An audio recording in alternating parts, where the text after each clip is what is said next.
You guys ready?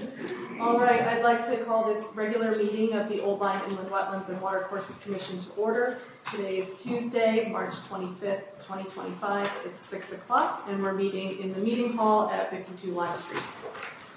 All right, so I wanted to make a motion to add 2 items to the agenda. It's administrative in nature, but it was just left off the agenda, and that's just the reading of the minutes from the last regular meeting and then the site walk. I'll make a motion to add those 2 items under old business. Second. All those in favor? Aye. Any opposed? Any abstentions? Seeing none, motion passes. Talk about that at the end. All right. For new business, so prior to going on the record, as we do every meeting, we just try to coordinate between our team as to what date works for site walks. And we came up with tax day, April 15th. So if you are here for one of the new business applications, that is when the commission has the most members available to walk the site. And as I go through each new business item, I will state the time that it's going to occur. All right, so item number 1 is application 25-5 for 5 Elm Street, the Old Lyme Cemetery Association, for the application to create secondary access to Duck River Cemetery to provide funerals while the historic bridge over Duck River undergoes partial replacement. All work will occur outside of the adjacent waterway. Is there someone here from that application today? Hi, Tim. Good day, good day. Commissioners, Hello? the Old Lyme Cemetery is aware that the bridge over the Duck River is an old 1800s era bridge, and some of its integrity for larger vehicles may be questionable. Hacknick Brothers helped us out when we acquired some additional real estate in the back and put a temporary platform over it, but we have hired Jacobson Engineering to, number 1, do a study of the bridge and the waterway, and so we are proceeding on a schedule probably for 2026 to perhaps upgrade the bridge, but keeping the aesthetic the way it is. In order to do that, the term of construction will probably be 2 or 3 months, I suppose, and so we arranged for an alternate access, which would be limited. It wouldn't be every day people coming in, but it would be an access so that funerals and so forth could proceed during this time. It would come off of Library Lane and go down private driveways and through the woods and ultimately to the back section of the cemetery. It would be a dirt road, and at the end of the bridge repair, the road would be removed and, as best we could, return it to its current state. So engineering has been going forward, and I think perhaps, Eric, you've been contacted by the engineer, and so Yeah. we've done some site walks and so forth. And if you recall, folks, you guys were out there before. You felt that the plans were not definitive enough. Jacobson has now drafted a much more definite plan for what this is going to look like. So you should be able to go out there if you'd like to do your site walk and get exactly where this is going to be located. And again, the goal is to get it in, get it out, and then restore the site. But you now have a pretty definitive sense from Jacobson of where exactly this is going to be located. So those materials have been submitted with the application. And that's our story in a nutshell. If you have any questions, we'll try to answer them. But that's So, yes, ma'am. Just one, I'd have a suggestion if they could stake the center line of the roadway, especially if it gets thick. It's what? Stake the center line so that we could see it on our site visit, so we know, Yeah, that could be done, I'm Yeah. sure. Yeah, maybe every 100 or every 50 feet or so, I don't know how long it is. yeah, that could be done. Great. Well, the site walk is scheduled for April 15th, and we would be there at approximately 5:30. Okay. I'll have to have a substitute for that, but we'll have the engineer Sounds good. answer questions and somebody from the association. And I did drive by there recently, and I saw lots of flagging in that area we were Yeah. in previously. So I think, even without a substitute, I think the team will be able to Okay. see where everything is. So on the 15th, what time of day will that? About 5:30 p.m. Okay. I will so advise the right people. Okay. Thank you, Tim. Anything else? Thank you very much. Good. You have a good one. Yes. All right, next up is item number 2 for application 25-6, 61 Biscayne Boulevard for Johnny Finiciaro. Did I say that correctly? That's You can correct me. I've heard a lot worse, but that's very, very close. Finicaro. Thank you so much. Thank you. And I'm just going to read what it says on the agenda, just for the record. Yes. This is for the application for removal, filling, and grading, as well as installing pavers and the replacement of deck with new wood. Yes. Thank you so much for coming today. Do you want to tell us a little bit about the application? Yes. So I want to do I started doing a patio. I didn't know I was on the wetlands because I didn't purchase through a bank. I purchased through private owner.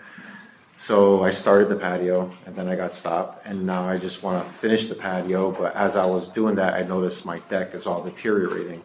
And Eric told me if I need to replace my deck, I would also have to bring that in front of you guys so you guys can take a look at that. And I'll have a certain amount of time before I can do my deck. So I would just like to approach this the right way, do whatever I have to do to get it done. Wonderful. Well, that sounds great. So the site walk we would do is on April 15th, and I think you would be at 5:45? I'm trying to think, doing the math. It's the last one, It's the so last- 6. Oh, it's the last one? 6. 6 o'clock? Right around Okay. 6 o'clock. And it will be a large train of cars. That's fine, plenty of parking. I know, I always feel like I have to warn people. Yeah. But yes, sounds All set? wonderful. Yeah. all Thank set. you guys, thank you everyone. Thank you for coming in tonight. All right, item number 3 is application 25-7 for 9 Duck River Lane for David and Stacy Murdoch. The application for replacement of an old shed with a new 14 by 36 foot shed. Is anyone here from that application tonight? Come on up. Hello. Thank you. So my name's Dave Murdoch, as you saw in the application. We had purchased a cloder shed up in Ellington to be installed, or it's pre-made, they put it down. I had gone in for building permits, forget what it was, but when I was doing it, met Eric and said, well, Eric. you're gonna need to go through the inland wetlands, so that's how we got here today. And we're replacing a shed that's not in great shape and putting up a shed that it will be new. So pretty straightforward, but I don't know if you have questions or how this works. But Is the replacement the same size as the? no, that's a good question. I would venture to guess no. The replacement's Much bigger. is bigger. It's a 14 by 36. Okay. I don't have the actual measurement of the shed that's there, but it's big, but it's not as big as 14 by 36. So what kind of work you anticipate for the foundation? So I talked to Mark Whalen, we're gonna put, and I then subsequently talked to Cloder, we're gonna put the screws, anchor screws in to the shed. I know they come out the day before, they do site prep, which is basically lay down the gravel, and it's already flat, but lay down the gravel, and then that was what Mark had said we would need, would be the, It's in a flood zone, so they're gonna need to secure it. Secure it. Yeah. Okay, that's what the screws are for. Yeah. But it should be laying on gravel, but secured in the corner so it doesn't move in the event of a flood. correct. So, and Cloder knows that, and they're gonna be doing that, we've already told them to do that, so. So sonotubes or no? Just helical anchors, I think. Just helicals, right? Yeah, I think it's just your locals. Okay, thank you. So April 15th and, which one is that one? James, I think you're. Number 4 says 5:45. 5:45, approximately. 5:45. Yeah. What number did you say that was?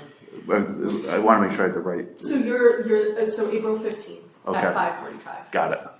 You'll be the fourth of 5 sidewalks. They may be running behind a few minutes, but, you know. they'll That's be- fine, but just so I can gauge. All right, so 5:45 on the 15th.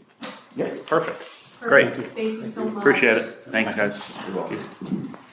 All right, item number 4 on the agenda is application 25-8 for 62-2 Lime Street for Chris Kocher. And this is for the construction of a bridge over trail located behind Lime Old Lyme High School as part of an Eagle Scout project. Is anyone here for that application? Hello, sir. Hello. So, my name is Chris Catcher, 17 years old. I'm an aspiring Eagle Scout.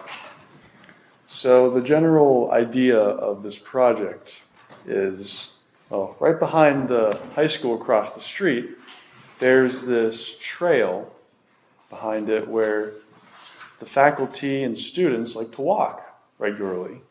But the problem is, on this trail, there's this big stretch of mud where it's all swampy and marshy and just icky.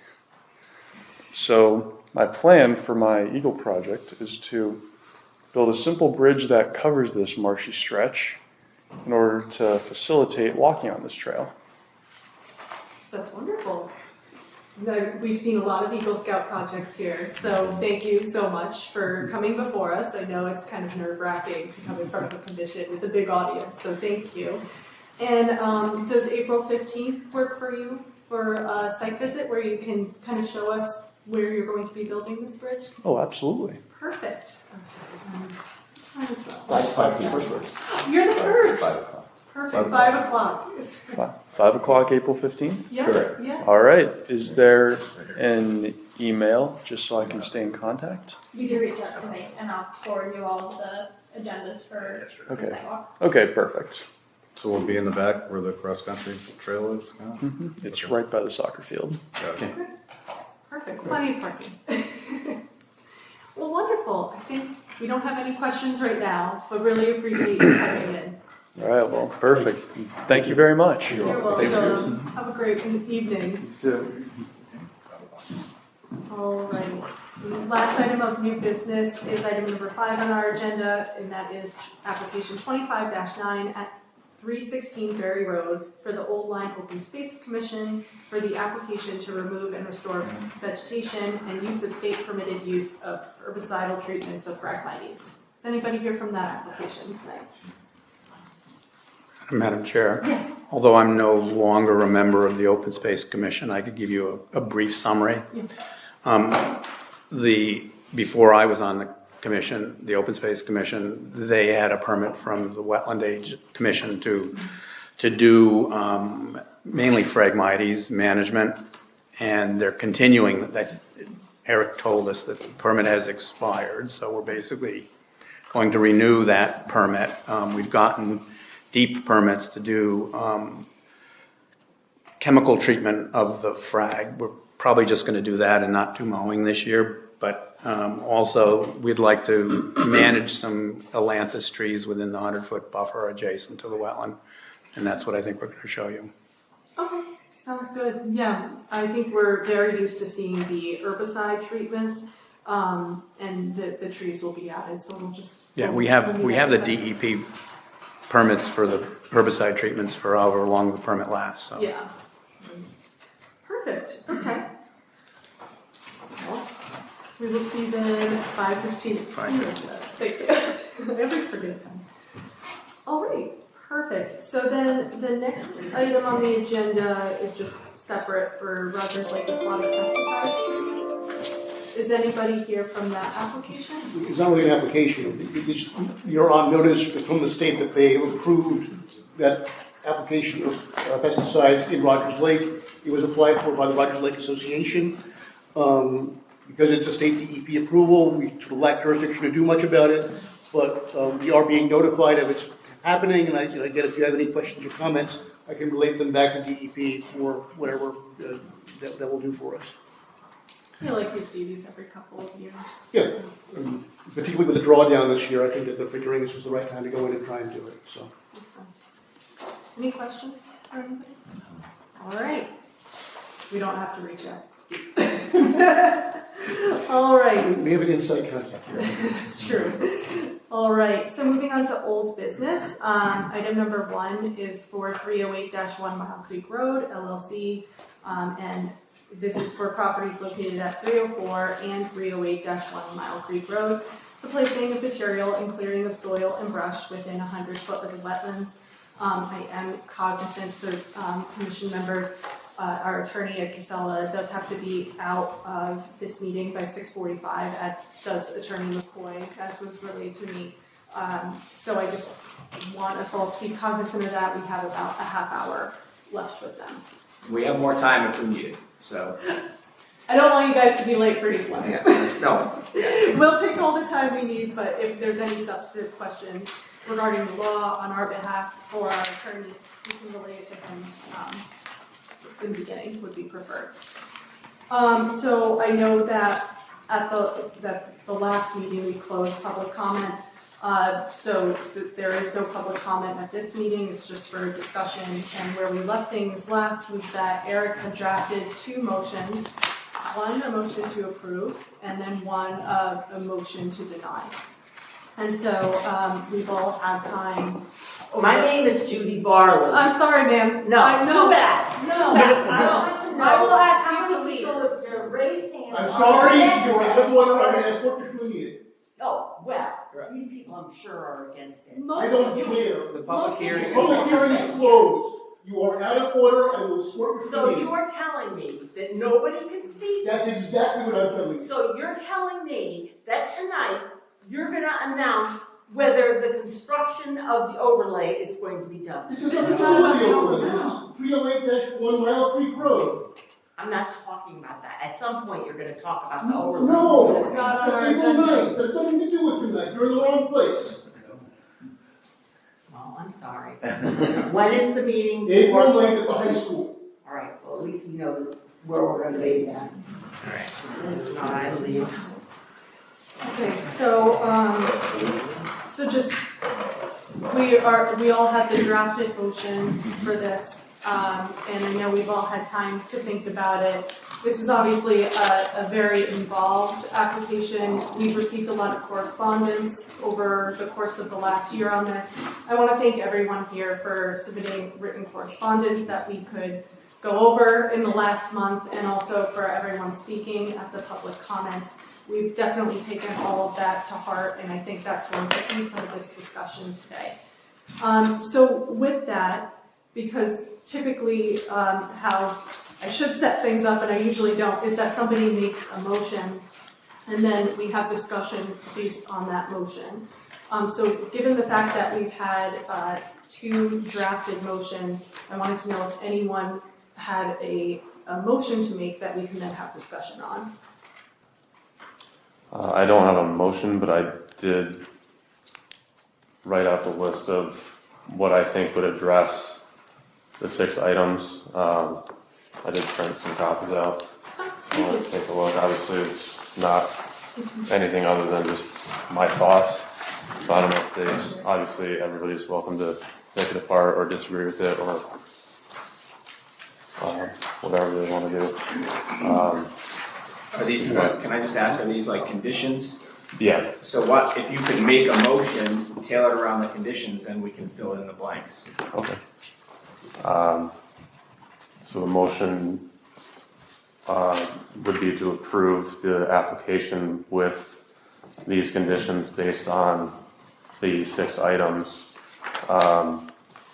It's to address the clear cutting within 100 feet of wetlands.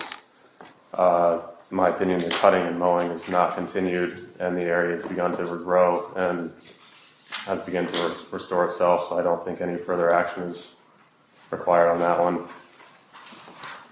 Deposition of materials along the roadway. In my opinion, millings are not suitable material where the river frequently overtops the road. It's likely to wash asphalt fines downstream during flooding. I would remove the millings and install 2 to 3 inch diameter washed crushed stone to act as both an anti-tracking mat and the new road surface.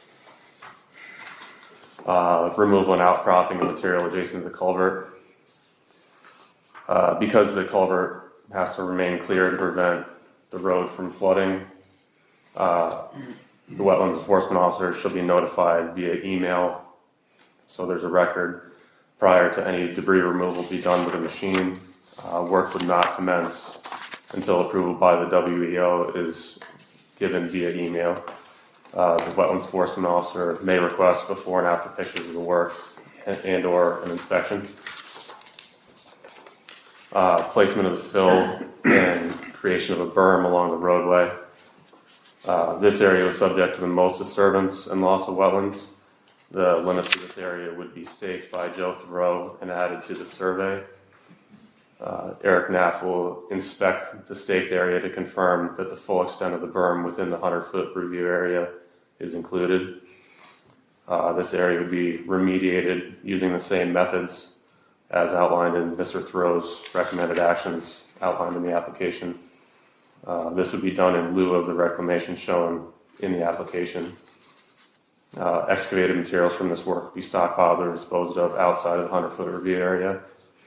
And this work would be supervised by Mr. Thoreau, and Eric Knapp would be notified prior to work and given daily updates as work progresses. Insufficient and inadequate silt and erosion controls leading to siltation of the ponds. Disturbed areas and stockpiles would have silt fence or straw wattles installed down gradient and are to be maintained and kept in functioning order. These areas are to be seeded if not being worked for a 2-week period. Periodic inspections of silt and erosion controls will be performed by the wetlands enforcement officer, and these inspections will be coordinated between the wetlands enforcement officer and the owner. Placement of boulders. These boulders are to be removed and moved outside the 100-foot review area.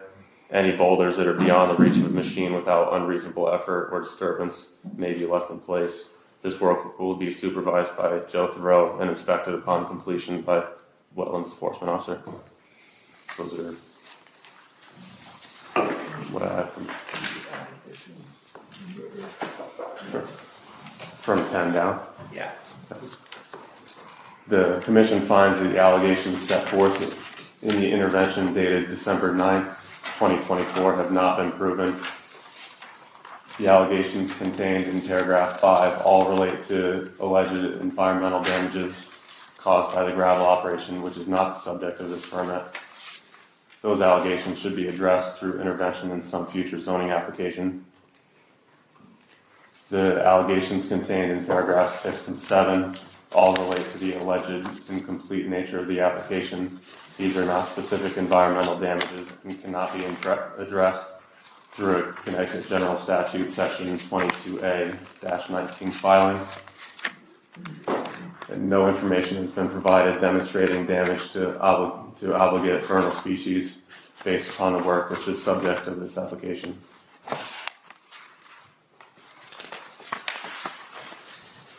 Okay, discussion? Motion, second. I'll second. Thanks, John. I have some discussion. Yeah. I'm basically opposed to this, granting a permit at this time for a series of reasons that I can get into. But I'll start with just discussing what's in, because we have to state on the record the reasons for the decision, and they have to be factual. I actually tend to agree with a lot of this stuff, but I'm not sure that this is the way to go about it without a proper permit or maps showing us exactly what's going to happen. Otherwise, we'll get into the same situation we're in today. It seems like this was my baptism. My first meeting in February was this, and so this has been going on for a year, so I feel like I've gotten to know this site quite well. Just for background, I've reviewed all of the commission minutes since 1974 to now, just looking for history, a lot of which actually, I want to give a compliment to Phelan, is in our record, because It's a very organized record in chronological order with all of the documents identified. And I'll be just commenting on one of the documents that I didn't think I was going to be able to admit because I thought I found it, but it was in the record already. But anyhow, looking at the reasons, if you go back to the first page of the motion to approve,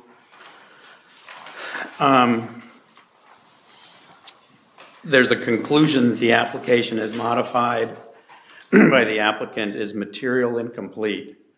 I disagree with that. You know that, and I've got 12 reasons how it's incomplete.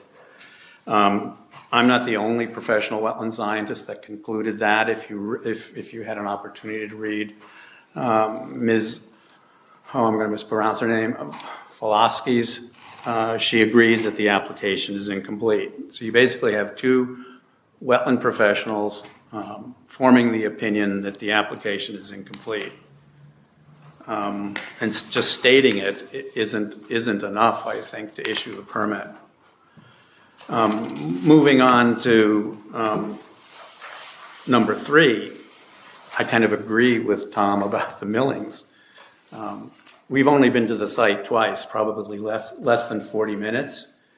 And each time we were out there, it seemed to be either raining or a rain had just occurred. And I was noticing that the millings are washing out because of the insufficient size of the 2 pipes trying to pass the river are inadequate, and they flood. They probably flooded because last night or yesterday because we got 1.5 inches of rain. And I'm sure more millings have washed into the adjacent wetland. And I'd like to see a plan that addresses that, and it may be removing the millings and placing, at least where the washover occurs, really coarse gravel so that it doesn't wash out and impact the adjacent wetlands and watercourses. Removing the boulders, I agree. There was So you agreed? there was in the record the applicant's environmental analyst basically argues that it would be too damaging to remove the boulders to the river. I would disagree, and have seen lots of mitigation where if you do it in such a way during low flows, you could stabilize the bank and remove the boulders without any difficulty. But you'd need to know what's going to go along that rather long disturbed bank. What are they going to do? How are they going to do that sedimentation erosion control when they're removing the boulders? And I think it would behoove us to get some sort of plan to know how that's done so we minimize the impact during that. But I agree that it should be done. On item 6, talking about the berms, they appear to be stable. I don't understand why the berm is there. The only thing I can get from the record is that the berm was installed to limit flooding on the work site where the applicant works. I don't think we've never had an analysis of whether or not it actually does that. And I think it looks like the recommendations that Tom recommend probably leaving the berm but doing the restoration rather than in the 2 mitigation areas that were proposed there. But I'd like to get a more detailed plan. I mean, how long is it? Who's going to do it? How much is it going to cost so we could bond it? Those types of things that would be conditions of any approval.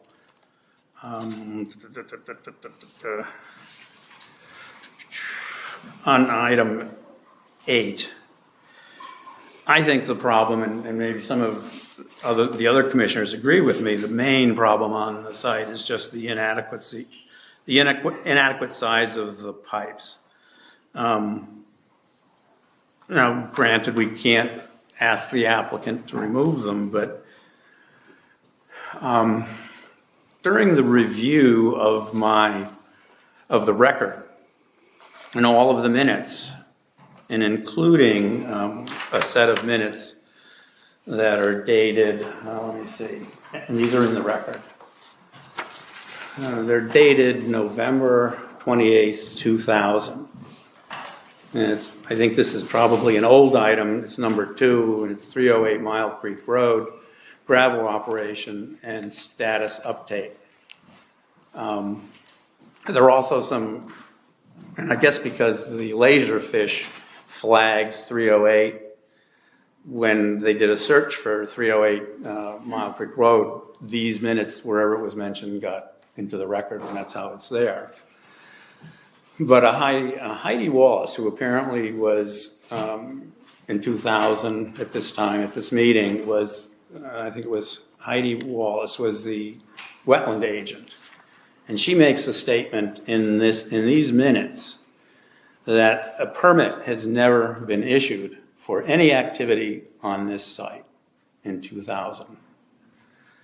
And the applicant's attorney, Mr. DiLoretto, agrees, but they have the state stormwater discharge permit, and but they didn't have at that time permits for the removal of gravel, and no application were ever submitted to the Inland Wetlands Commission. And the chairman at the time, in the last paragraph, the chairman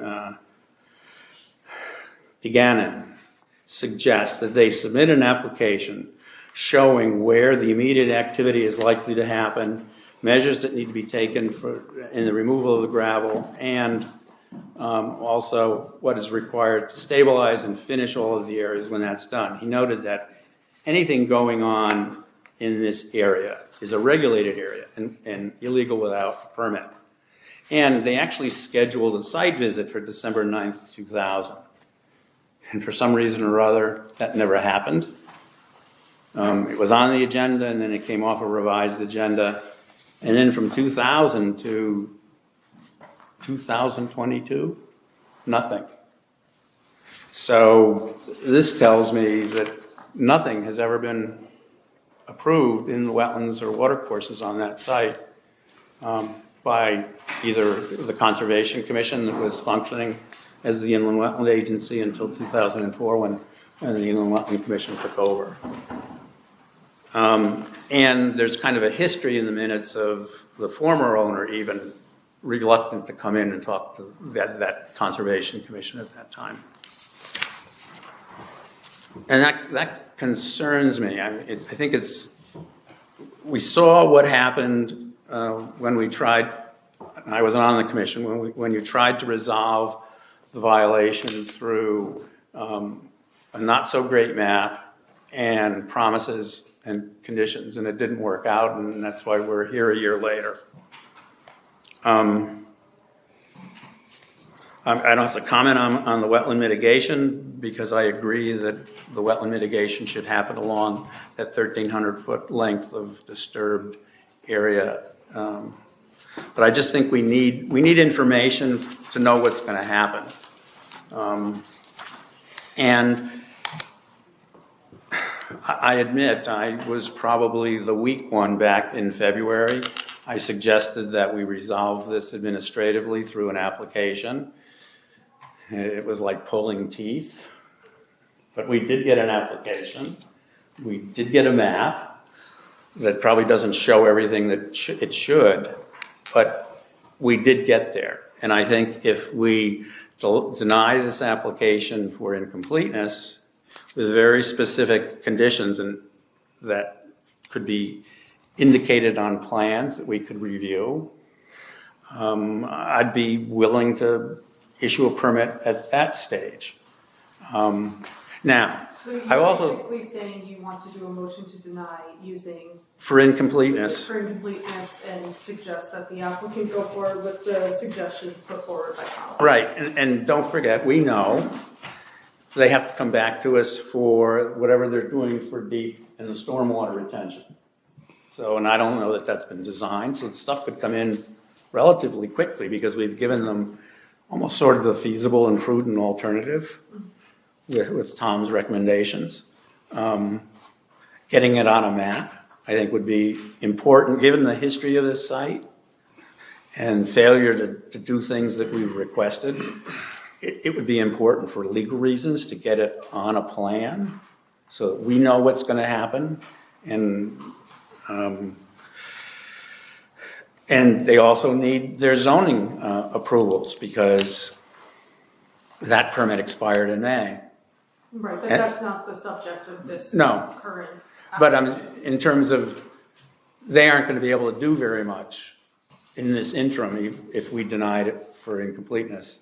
Being very specific as to what we wanted on the map that we would issue a permit to. Anyone else?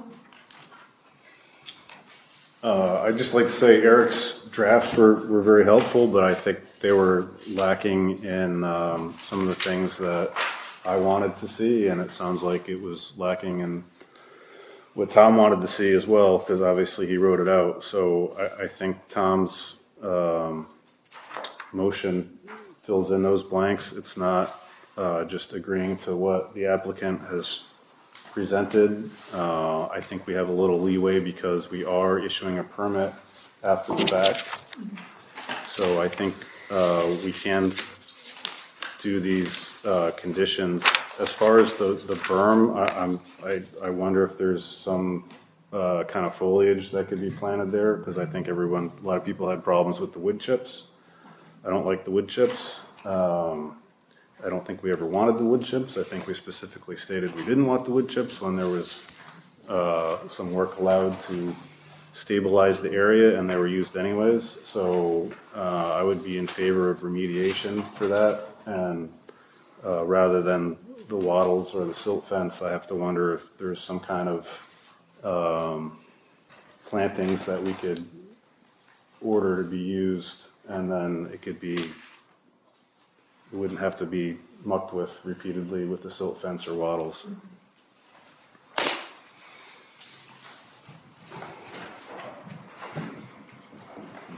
I would agree with John, but I would like to see it on a plan so that if it's not put in, what do we do? The other thing is if we were to go forward with a permit, I think we should require a substantial cash bond that would cover the cost of the mitigation. And so someone would have to design a plan to tell us the cost to size the bond. So they'd have to come back to us to size the bond. The other thing is I think this has cost us a lot of staff time, energy and emotion by individual commission members, and I think there should be some sort of violation fee attached. I didn't realize this, but in my wandering around, looking at the ordinance that created this commission, there's Article 2 that has, it's for the issuance of citations. And we have the ability for violations to issue penalties of certain amounts that to be decided based on, maybe so much per. How many times did Eric have to visit this site since it started? And pick a figure times whatever, the number of times that he went there. But I think it's critical that people realize if you don't come in for a permit, there's a consequence. Otherwise, we may have, hopefully nothing as significant as this in the future, but, and we have the ordinance to do it now. There's a procedure by which if we did that there's a special board, I guess, that could hear an appeal to it. I don't know that it exists, but it would have to be created to do it. But those would be the only conditions that I would add to Tom's, actually. Just being, I'd like to see it on a plan so we aren't, if there's enforcement in the future, it's all spelled out, a judge could understand it, we understand it, we know what's going to happen. For example, on the planting plan, how many plants? Are there going to be trees? What size are the trees? Shrubs, how many shrubs? Those types of things, I think, would be critical for us to have with a permit document. So, Ed, depending on whether we do a motion to approve or deny it, and I think what I'm hearing is that everyone really agrees with what Tom has written down substantially. If we went one way or another with our lawsuit, would that affect it? Which motion we put forward? Is that going to affect procedurally how we go forward for the lawsuit? If you approve this, the idea would be that the lawsuit could go away. It doesn't need to go away, because obviously there's been damage that's been incurred so far. And I know under the regulations, there's no ability to get penalties unless we go through the court. So that would be my advice, is if you want to get penalties, we can approve this permit, but we would continue to go through the court process. The court may not award anything. The judge might say, why are you here? You've already approved this. But we could try if that's what the commission wanted to do. One other point, you could add conditions, for example, a landscape bond, or a mitigation bond is probably a better term, right? Be established in an amount determined, by staff after consultation with, by staff, period. And then he can consult with people to determine an amount for an appropriate bond. And there could be a condition, this one probably needs a little bit of work, but that the berms be vegetated. Wood chips are probably decomposing as we speak, but adding additional vegetation onto those berms be vegetated. And again, So my intent, sorry to interrupt you. Yeah, that's okay. So my intent of the restoration in the area of the berms would be that they be removed, and because I think the restoration plan that Mr. Thoreau did dictated that it be excavated to appropriate elevation so that there's groundwater at the right level for wetlands restoration to happen. And I think that wouldn't happen if the berms stayed in place. Yeah. So my intent was that the berms be removed and the restoration according to his plan with the basically with the pump and I forget the bumps and rises. Yeah, so that method of restoration would happen where the berms currently are. Even if they weren't in the wetlands, if they were in the upland review area too? I think I put in here that it would only be the berm within the 100-foot review area. Okay. Because outside a 100-foot review area is not under our control anyways. Yeah. The only caution I would make regarding the bond is this. Whatever activities you are theoretically bonding for, if the applicant doesn't go through with this activity, the bond would have to be called, and then we would need to hire someone to go in and do that activity in lieu of the applicant. Traditionally, the town has not really gotten involved in doing wetlands remediation through its own bonded money. So if that's where you want to go, okay, but just keep in mind that if you're bonding for that, then I would need to go hire someone to go out and do wetlands remediation on the site, which is not, again, traditionally how we handle things, but that's okay. I just want to make sure, again, usually you get it for vegetation. If you need to replace vegetation, usually you get it for erosion control. In the case of a town roadway, needs to be replaced or repaired. But for actual wetlands remediation, I'm not familiar with that having been previously done as an act of the commission. Would it also, if they didn't comply with the conditions, that would effectively make it so that nothing else could ever, no other. Well, like any other violation, if they don't comply with conditions of approval, then that's considered a wetlands violation. We can start again with new waters and the rest of it there, and we still have the ongoing litigation going on. But it would also prevent them from pursuing the zoning permit or anything else if they still had this outstanding. Yeah, the zoning by its terms cannot be pursued unless wetlands is in accordance with whatever they're doing. That's written right into the previous 10 zoning permits. It's written right into the zoning regulations. So I guess I'm just saying they would be motivated to comply, to do the remediation, yes, but again, because it would tie up the rest. Absolutely, it would.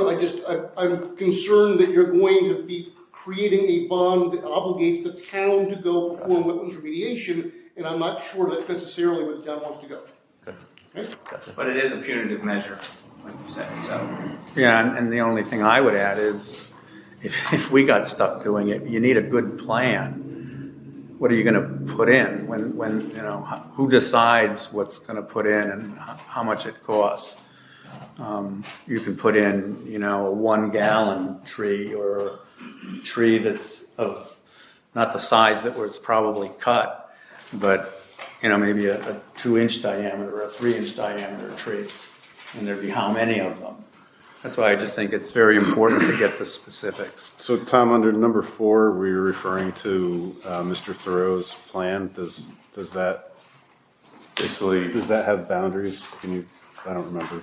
Does that have? basically, the intent was that the methodology that he was showing for those 2 areas for that restoration would be replaced with where the berm currently is within the 100-foot review area. I think he was doing wet meadow, right, which is kind of the, I think it was I forget the term for it. I'm sorry. Yeah. The term, let's see, I have it in my motion here. Okay. Pit and mound ground conditions detailed in Thoreau's method. So that's what he describes it as, pit and mound. yeah. So you wouldn't necessarily get any of the shrubs that were removed. Ultimately, maybe, whatever came in There could be naturally. the requirement that a plan be submitted after the approval to staff approved with, you know, vegetation. Yeah, I mean, we've had planting plans and had bonds for planting plans, so I would, That I'm comfortable with. yes, I would be in favor of that.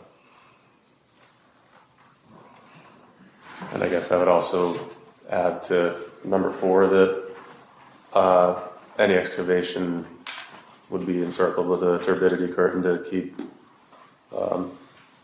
silty water from going out into the river. Like when they're removing the That's boulders. Or just, Or and these if any berm. work happens right along that berm, you really couldn't put silt fence because the work would go right to the edge of the water. So a turbidity curtain has a float and an anchor, and it's basically just like a polyethylene sheet that, See, I'm concerned that we don't know who's gonna do the work or whether or not they have that skill level that you've articulated unless we have it.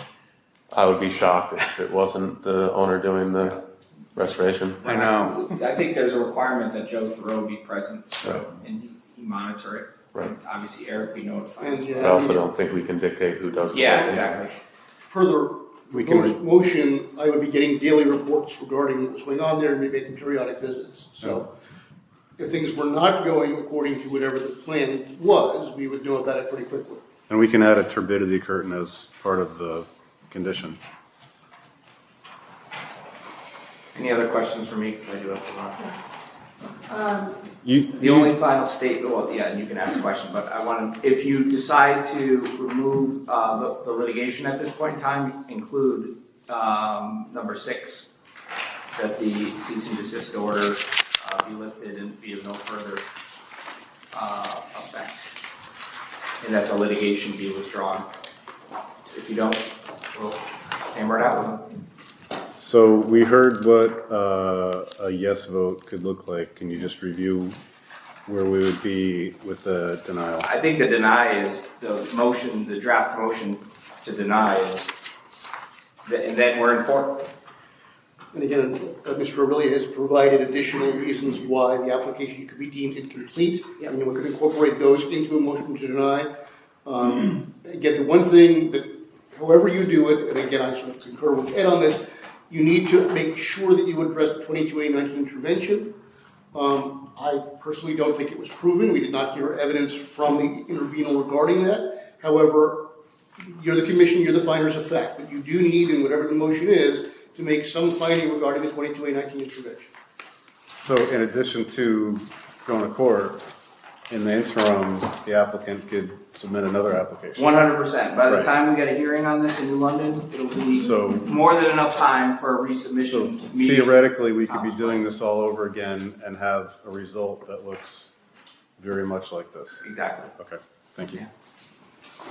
Thank you, Ed. All right, thank you. What level of plan can we ask the applicant to provide for kind of what Mike is saying? Yeah. But pushing some of that responsibility, in the same way we've done in the past, to Eric, as far as like the understanding and the spirit of what the commission wants. And then Eric, not to put more stuff on your plate, but what level of like, this is in line with what the commission is asking for, or this isn't and work cannot commence? Or some version, some halfway version where there's a plan that shows that, because he's not just gonna go out there and start digging in the berms and stuff without some level Yeah, I mean, of obviously, deeper I'm not an understanding. engineer, I'm not a soil scientist, I have the DEP training, that's a limited use to a lot of this expertise. I would presumably have to go out and retain someone to assist me in whatever, review we would be undertaking here. We do have a town engineer who would be able to do sort of the engineering review, but to the extent that we were evaluating an actual restoration plan, I would have to farm that out. Just as some comment, I know we're leaning to issue a permit, and I was kind of prepared for that with a whole list of conditions. But I still keep falling back to making sure that we have an accurate plan. Our problem has been, up until relatively recently, we didn't even have a plan for the whole site and where the wetlands were. And I think generally, and when permits have been denied for incompleteness, and we suggest a whole series of steps that can be taken when they submit their new application, it's unlikely the applicant is going to appeal. I would guess it's just cheaper to come back to us. That's my gut feeling and my experience. And I think the applicant's going to get a feeling that we're interested in restoring the wetland and watercourse as best it can be restored, given what's happened to it. But we just need to know what's going to happen. How many plants, how many trees, are we going to get shrubs? What length are we going to restore? We've started kind of to get there, but we don't have it. How much of the millings would be restored? Is it or replaced? How big would the washover, in the area where the river's going to flood when it rains, how big is that going to be? What's the size of it? I just think it's important for us to see those details, so if it doesn't get constructed, we know what hasn't been constructed, and we would go to court and win at that stage. We also know there's a number of conditions out there that we don't love right now. If this was denied and the applicant put it into application, they'd be on their own timeline to do so, correct? So we're approaching spring rain season and the application comes in October and then the conditions sat for 8 months. Is there more damage there? Potentially. I'm just thinking like time and we are not working. If it's denied, we kind of lose some control of the timeline. I agree with that, and, litigation, either way we go, I would suggest staying with litigation and keeping them accountable to what we're asking them to do. But I agree with you, Jared, that if we all of a sudden put in this denial, it really is on the applicant to take all the time they want, coming back to us, submitting a new application, even with the conditions that we're asking for. There's nothing saying, well, we're denying you, but you have to come back in the next 3 months with something, whereas in our motion to approve, I feel like we could put a time condition as to when they have to achieve certain things by. I would just remind you folks, it took 6+ months to get them to come in with an application this time. Mm-hmm. Well, but if he wants to do work on the site, though, he's got to get his DEP sedimentation basin in, which has to come back to us, right?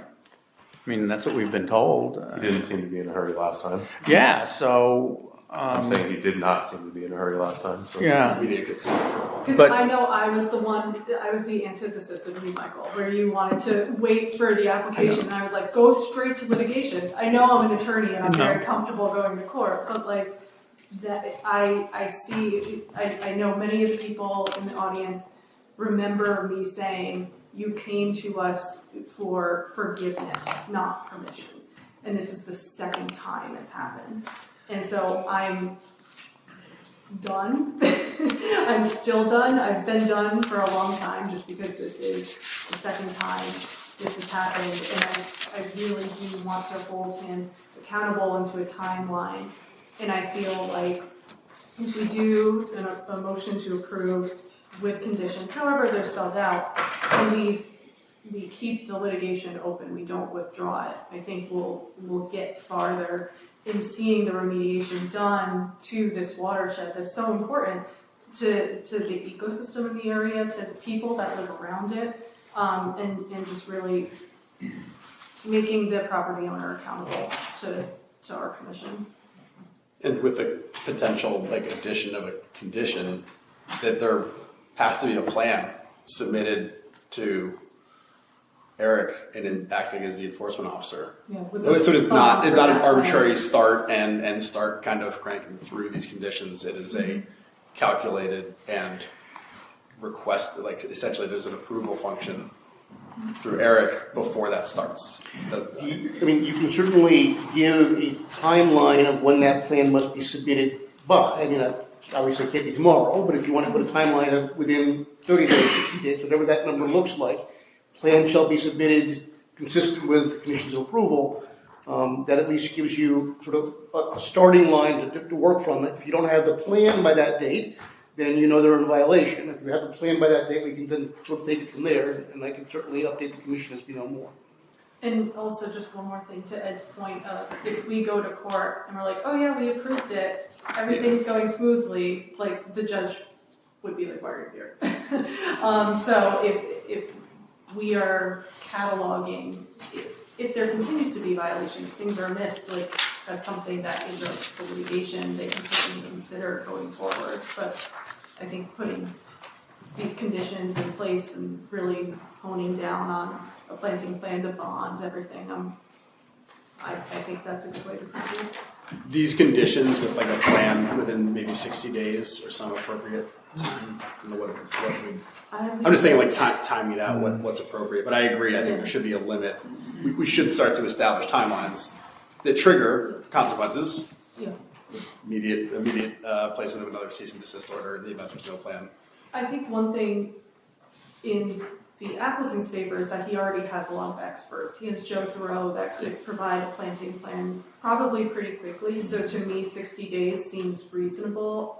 For construction related stuff, I leave it to people like you and Tom that understand that more than I do.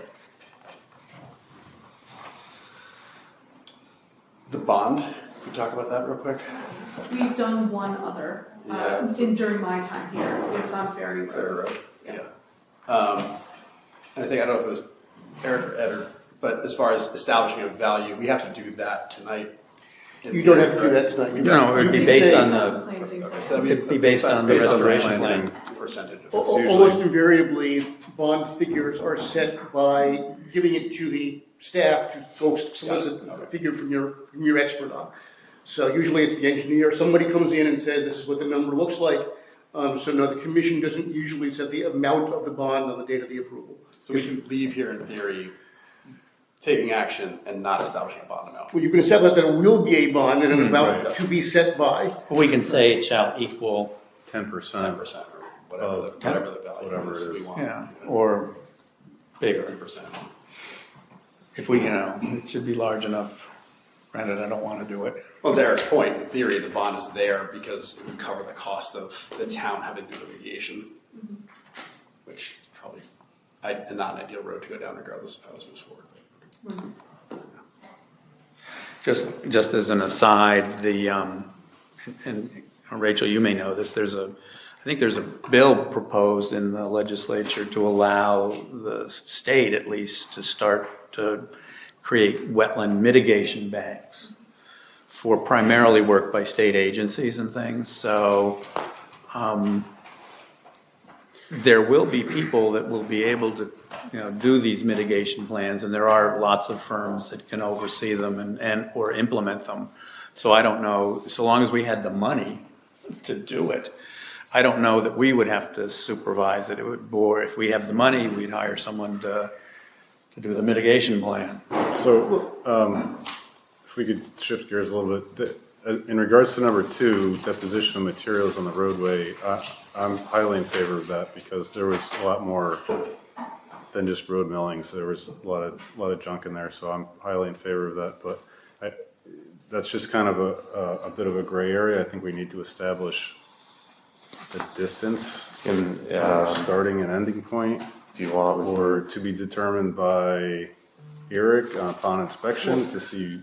I mean, we have a survey here, you can certainly just basically draw lines on the survey and say between here and here if you want to, so, I mean, that's not out of the question to be able to. I mean, the way I remember it is the millings were closer to the entrance and Yeah, came down absolutely. to Basically- came down to the start of the Essentially, river. between where the culvert is and the entrance, there was I don't know, my sense of distance here is not great, but I would say 50 yards or so of millings at that location there. And again, we can sort of show that on the map and say between here and here, but it more or less ended where the culvert was. Okay, so we could say from the culvert to. From the culvert to the entrance, Yes, okay? okay. And can we just say complete removal of millings or down to basically the native gravel? Or we I'm have to come up actually- with an amount, Yeah. like a, I'm just thinking like a full removal or something. Well, I think the goal is the removal of the millings, and Millings, that's yeah. gonna be up to Eric's inspection. Yeah, I'm and happy with it.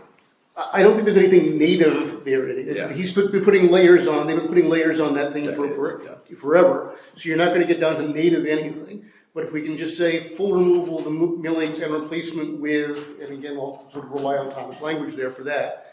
But I don't wanna try and get into specifics because Yeah. until we see it, it's hard to know what's there. And in theory, the removal and the addition of the wash crushed stone does trap and then stop the kind of movement of anything else. Because what we really want to avoid is the millings continuing to kind of wash into the watershed.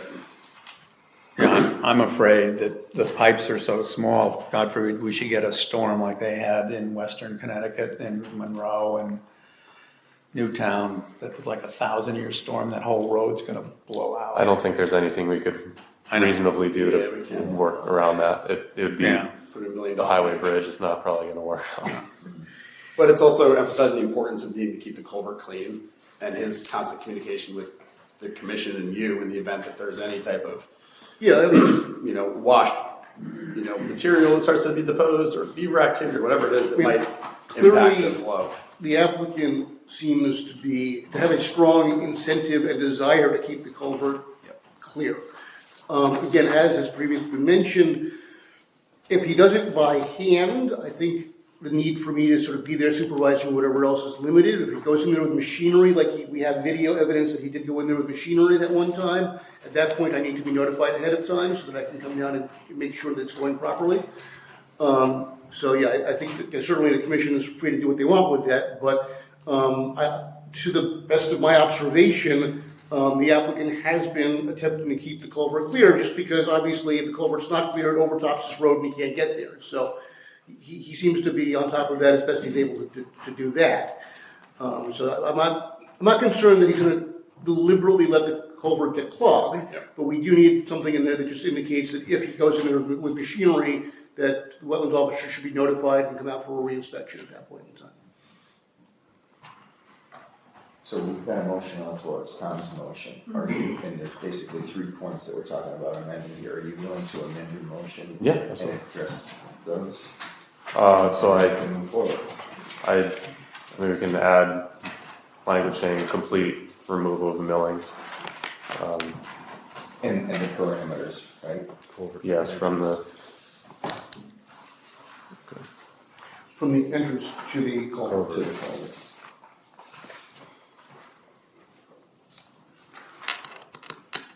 Mike, did you want to put in or kind of craft whatever language you wanted as far as what you want on the map to add to it? Or do you not want any part of it? I mean, ultimately, and we have a map, so I think we should specify the length. And the berm, we were told it was 1,300 feet, And if that's gonna be removed, we probably should say very specifically that 1,300 feet of the berm is going to be Number 4, that should be. removed. We're Yes. call out for a plan then. Yeah, and, So I wrote the full extent of the berm within the 100-foot review area. And that would be, the full extent would be confirmed by Eric. Yeah, and I, unless we want to pull the map out and try and measure, I'm not sure we want to give a precise number. We Yeah. can say full extent of, and I that think would, it's- that would work. It's sort of on the plan. And then that we, a wetland mitigation plan adjacent to the river where the berm was, be developed and reviewed by, if staff doesn't feel they have the ability to do that, I think we should have, and probably a consultant that helps him do that. Are we saying it's a wetlands mitigation plan or a planting plan? I think it's a wetlands mitigation plan per Joe Thoreau's plan Yeah. for the other spaces there. And again, I think the motion should basically refer it to me, and then I will get assistance as As required. required. And we have all the information about the clarifications, Tom, on the record, in the transcript, so Eric can reference that as well. And this is And being the- taped 2 separate ways, so we and should be the- in pretty good shape as far as having it, so. Right, and the addition of a turbidity curtain under number 4? Or maybe just have, we can add that, or they have an engineer that could do a detailed sedimentation erosion control plan that includes your turbidity current. Someone that's a professional that designs it, would supervise the removal of the boulders and things so that it doesn't. Okay, so you want to leave it up to them to do the silver erosion control plan? Though again, I think what he said is including, which plan shall include a turbidity curtain. Yeah. That way, it gets designed by a professional. I have confidence in Joe Wren's ability to do that based on what he's submitted on other applications and things. Okay.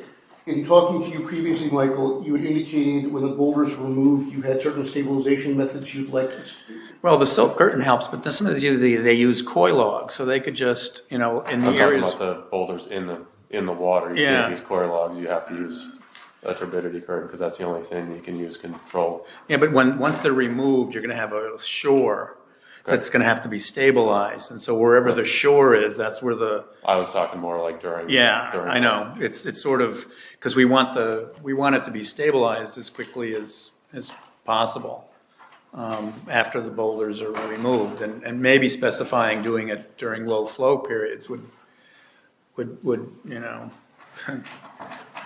low flow periods are usually between June and September, so there's a good window.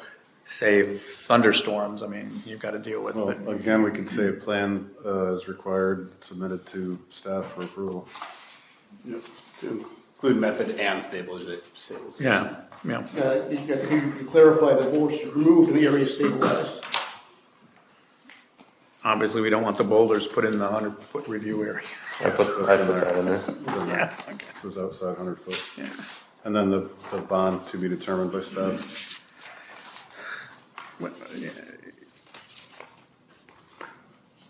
So long as the staff knows it's designed Unless we to want to get set, the unless we mitigation. want to set a percentage. Yeah. To the other end, did you set a timeline for that? Oh, that's the other thing. Yeah, we're talking 60 days. Yes. I guess I would just want, We should do that. I just kind of want somebody to, we ought to write down exactly what we want to put in the motion, because right now it's kind of a Yeah, if we just combination of like, 4 different people. You know? Yeah. plan to be submitted within 60 days. If we Yeah, I think between, well, me and myself, we're working Multiple on it. people I can see writing now. Getting back to the size of the bond, what do you think we should require? A 50% bond? Any limits? 30? I don't know. I'm not sure. Do you know if there's a limit? Well, again, it depends on the purpose of the bond. For erosion control and for plantings, I think you can ask for 100%. We've done that in the past. So on that one, I think you're fine. As far as the actual restoration plan itself, I'm not sure you want to go 100%, but if you want to go something between 30 and 50%, I think that's probably reasonable. I think we should specify a percent that we agree on. And this is a cash bond that the town Yeah, holds, that's, right? it would It's be a not cash bond, absolutely. We don't accept surety bond. Yeah, they're worthless. Because surety bond is just a recipe for not getting paid. I mean, for a planting plan, I'm fine with 100%, but I'm open to discussion. That's for planting and erosion control and sedimentation, right? Yeah. 100%. I think it's been egregious enough over time. I would agree, Rachel. I'm fine with 100. And then we need to set a separate amount for remediation. Correct. That's Eric's point, between 30 and 50. 50? I would say 50. Yeah.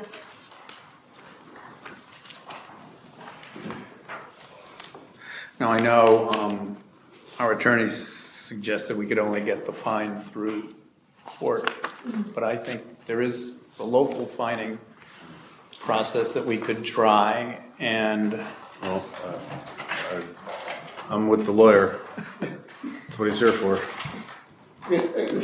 I think having already gone through all of this process to now start a new citation process is probably too complicated. Overkill is maybe the right word here. I mean, you're already in court, you've already had a cease and correct order, you've already had a hearing, you've already prepared all of this. To now start with a new enforcement mechanism, particularly when we don't have this board in place to actually hear the appeal, is probably not doing us any favors.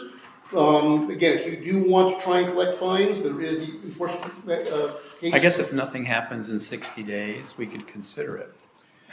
Okay. My only sort of word of caution on the DEP case, and this is only from experience, having done this in East Haddam, unless we get our attorney's fees and costs, any fines imposed on a DEP, on a wetlands enforcement case, go to DEP, they don't come back to Yeah, us. that's why I would do the local. Just be aware that, again, unless attorney's fees and costs are imposed, which they can be by the court, per diem fine, like you will be asking for, is something that usually does not come back to the town. I just don't want to start a whole new. Yeah, I agree. Just to get it. It was a thought I had this afternoon. Yeah. But That's appreciated. what happens if we set the timeline and nothing happens?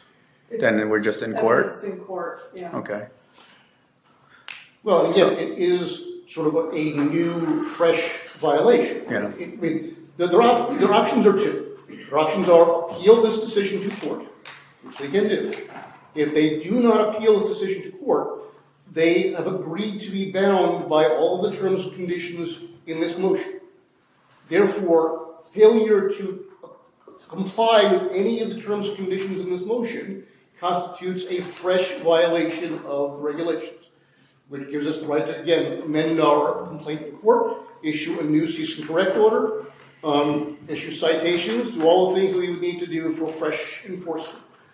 So again, should they not appeal a positive decision, don't know if they will, I'm not going to try and predict, but if they don't appeal, they will be fully bound by the terms and conditions of whatever this motion says. My only other question was, and this is only because we were just out there, and I noticed that as we walked to the second mitigation site, my boots and everything got all muddy because that huge mound of material was eroding. Can you ensure that once the permit gets issued, that new erosion controls be installed where appropriate to protect wetlands on the site? It's number 5 on there, unless you want to okay. change something on it, but. Because, that was. If you want to read that one and see if there's anything you like or don't like on it. I mean, and Number I believe, 5. Okay. to some extent goes back to the whole issue of they now no longer have a surface water discharge permit, and that at some point we need to figure out what is going to happen with water that comes off of that part of the site. and Yeah, goes it's gonna go into the river. Well, and again, that's why they will need some sort of detention basin, whatever it's going to be, that has not yet been designed to catch that water. Because I think DEP has been fairly clear with them that DEP does not want a new surface water discharge permit application. Yes. So we will be seeing whatever they're going to do in lieu of a surface water discharge permit. Until we get that, I think Tom's measures to try and control the erosion are about as best as we're going to be able to do. Yep.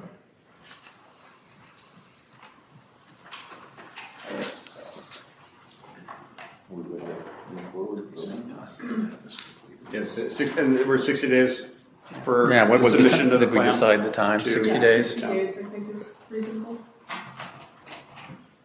We set a time to complete each item, or no? Until we have a plan, it's kind of hard to. Yeah, it's gonna take a while just to get the plan. You mean to do the full, once we receive the plan, how long to, no?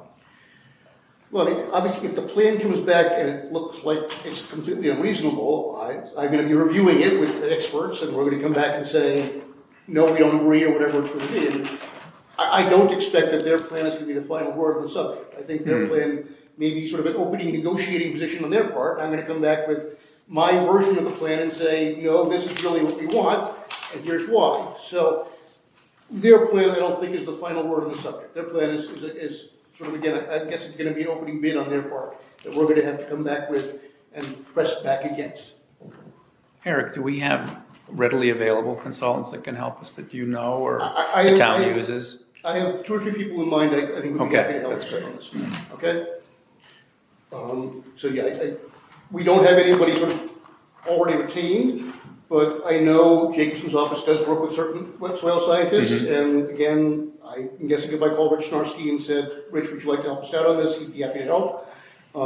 I've worked with George Logan in the past, out in the western part of the state, he probably That's could good. help us out here, so. So long as we have, Yeah, I have 2 or 3 names that I could easily draw upon that would be able to help us out here.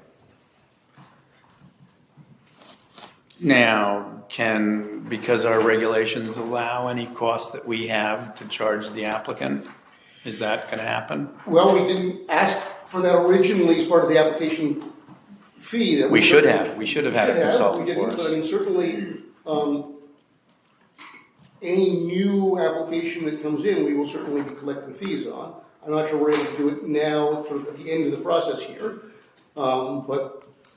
Again, if they turn out to be in violation, I think that goes to the fees and costs provision of the lawsuit that we're asking for.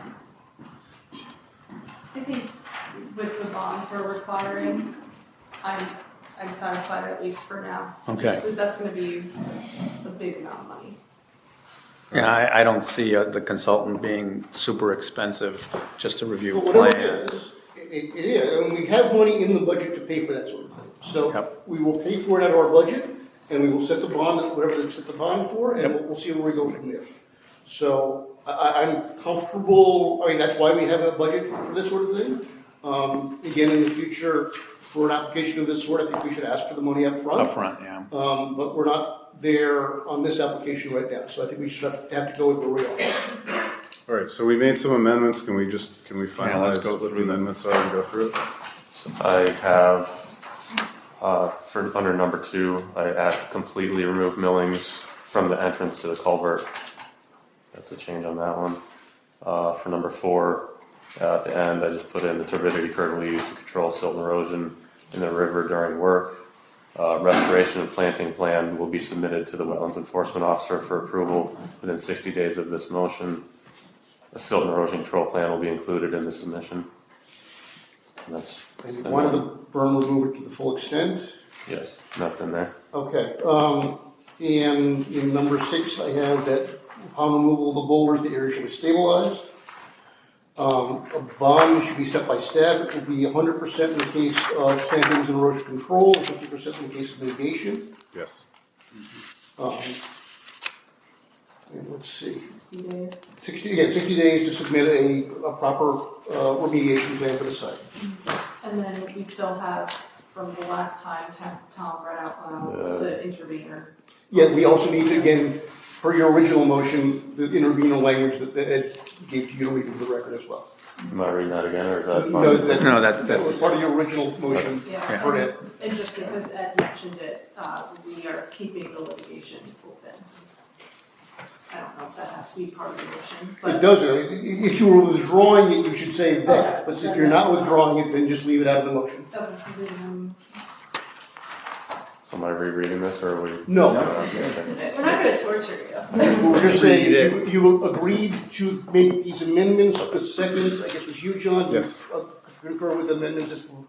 I do. Okay. So now there's a motion as amended. Both mover and second have agreed to the amendments. I guess that's required to take a vote. Yes, so time for a vote. All those in favor? Aye. Aye. Any objections? Any abstentions? Okay, seeing none, the motion passes. Can I go out and have a drink?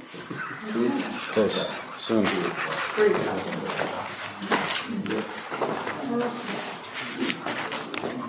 So, moving on to old business item 2, that's application 11-22 for Wetland. Oh, right, because it was 2011. Yeah, this is obviously well before most of you were on the commission here. You guys just approved phase 2 of the buildings there. Phase 1 in 2011, they put a bond in place. They never asked for it back. Our finance director is going through our books with the auditors. The auditors don't like old bonds hanging around on their books. But they're earning interest. So I got in touch with the applicant and said, please ask for your money back from the original bond for phase 1. And that's what they have come. How much was it? Or is it? 11,000. Okay. Just out of curiosity. 11,776. Do we just need a motion on this? You will need a motion, okay? And again, the Lime Academy does request that the bond in the amount of $11,700.76 be removed. And you would just need to say that you believe that the work has been successfully completed and agree to the release of the bond. And you've done a site visit? Yes, I have done a site visit, and again, they're about to give us a new bond I know. for phase 2. But yes, at this point, they would like phase 1's bond back. Actually, there's about 8 or 9 bonds total. We're going to the various different commissions, zoning, wetlands, planning, and having as many bonds as we can release, come back to people. This is not even one of the that we old. release the bond. Second. All those in favor? Aye. Aye. Okay. No objections, no abstentions? Great. Just your minutes. Yeah, now the minutes. minutes, Oh, that's because right. they're not written down on this. So, did everyone have a chance to review the regular meeting minutes and the I sidewalk probably did. minutes? Don't remember. All right, I'm gonna do them separately just because I wasn't at the sidewalk. So,